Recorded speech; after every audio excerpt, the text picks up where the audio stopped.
That was interesting, huh?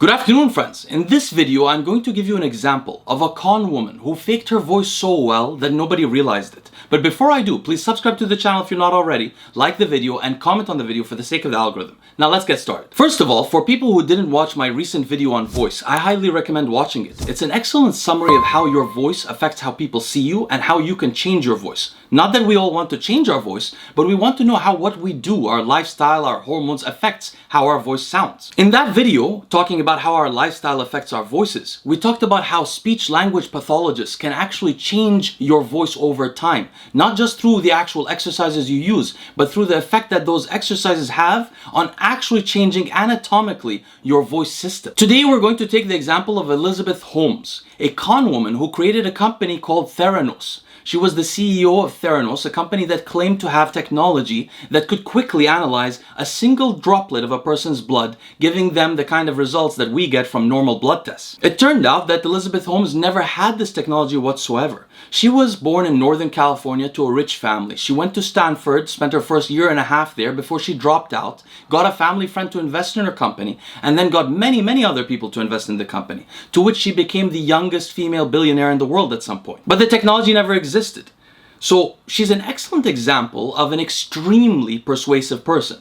Most of us could never accomplish what she did without having an actual useful technology. You're talking about somebody that was not capable to produce an actual result, but was so capable at manipulating people that she could make incredible things happen. So it's interesting to note that her voice was also fake, that she chose to fake her voice, that she worked so hard on it, and that it was so effective. Now, by the way, I would like to give credit to a subscriber for telling me about Elizabeth Holmes' voice. I did not know about it before, but I wasn't going to make a video about it actually until yesterday. In fact, I didn't really know exactly who Elizabeth Holmes was, although I knew my wife had read a book about her before. Until yesterday, when my wife and I were watching an HBO documentary called The Murders at Starved Rock. It's really a great documentary. I highly recommend it.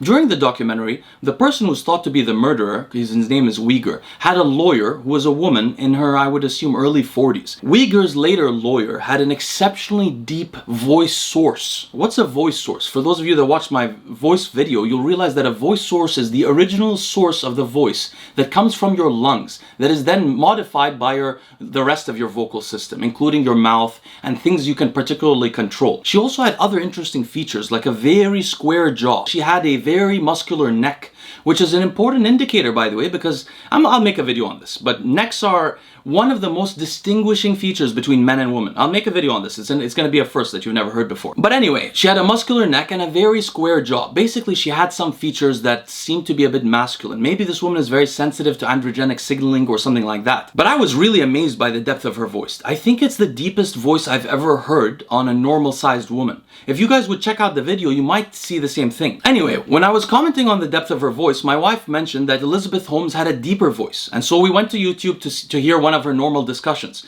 And in that discussion, I immediately noticed that her voice was not nearly as deep as that other lady's.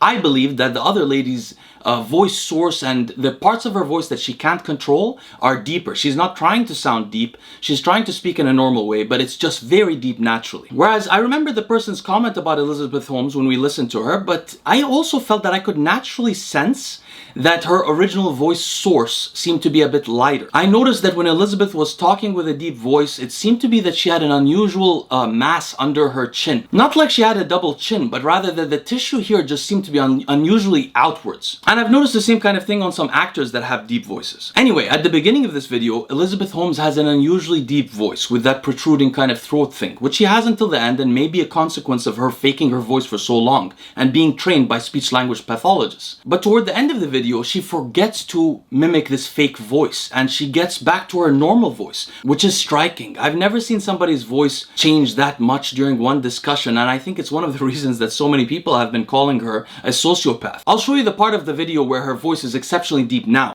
Because it's the first step in getting healthy and getting information about your health and your life. And so it's about having a wonderful experience, and it's about... And now let's hear how her voice sounds when she forgets to deepen it. The draw, and so they did this, what would have been a finger stick on this little nub on his arm, and he broke into tears. That was interesting, huh? Well, anyway, there's three things I wanted to say in this video. The first one is that the vocal exercises are really greatly powerful, as we can see. The second is that some con people will try to adopt even fake voices, not just unusual clothing or personalities, but they'll actively try to change their voices. And finally, I wanted to see whether you guys could tell whether her original voice source was really deep or not. Anyway guys, I hope you could check out that Starved Rock documentary on HBO. Tell me if you noticed yourself that that lady there has an exceptionally deep voice, and whether you can notice that that voice is more original or true than Elizabeth Holmes's fake voice.